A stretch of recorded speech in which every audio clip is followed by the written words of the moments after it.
Do you remember the last time you were literally paralyzed with fear?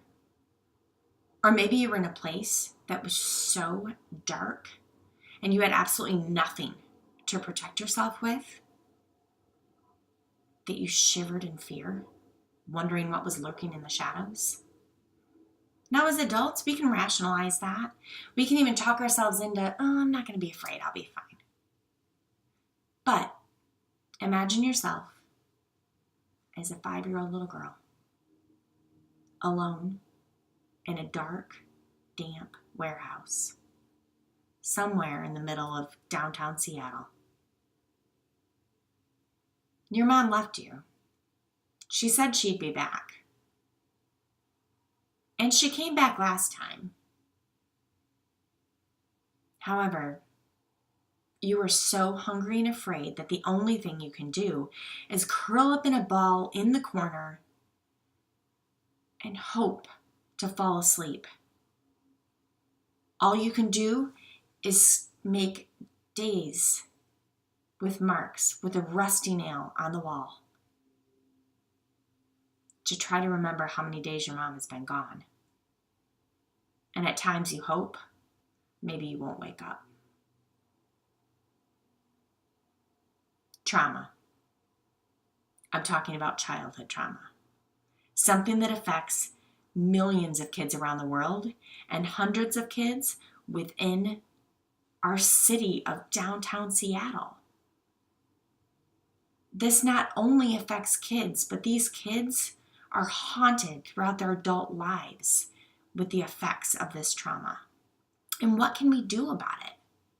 Well, Art with Heart is an organization that I founded in 1996 that helps kids deal with this trauma through art, so that hopefully they don't have to go through their lives and live with these effects of drug abuse, become substance abusers, or have terrible family violence issues.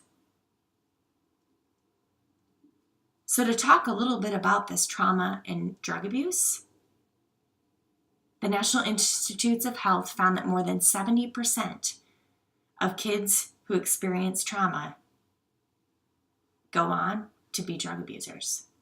And along with this, that trauma increases the risk of psychiatric effects. And what happens with these psychiatric disorders is then they're drawn back to the drugs, and it becomes this crazy cycle that they can't get off of. And then when it comes to childhood trauma and family violence, according to the National Childhood Traumatic Stress Network, these kids go on many times to repeat the same things that their parents did. They deal with post-traumatic stress disorder, and because they have never had an example of what a healthy family relationship looks like, they go on to abuse their own children, which again causes this generational cycle that these families get into and pass it down from one generation to the next generation. And it seems like a hopeless thing, like there's nothing we can do about it. And then when we get to the topic of mental health issues, we look at that, and according to Stanford University and the Nordic Journal of Psychiatry, they found that 100% of women that deal with pseudo-seizure disorder, 100% had childhood trauma in their background. And along with that, these kids, while they are children, are 30 times more likely to deal with ADHD than kids their same age growing up without childhood trauma. It's sad. It's hopeless. But we must find a solution. And there are solutions out there. There are many success stories. And through 21 years of research and hard work, Art with Heart has made an impact.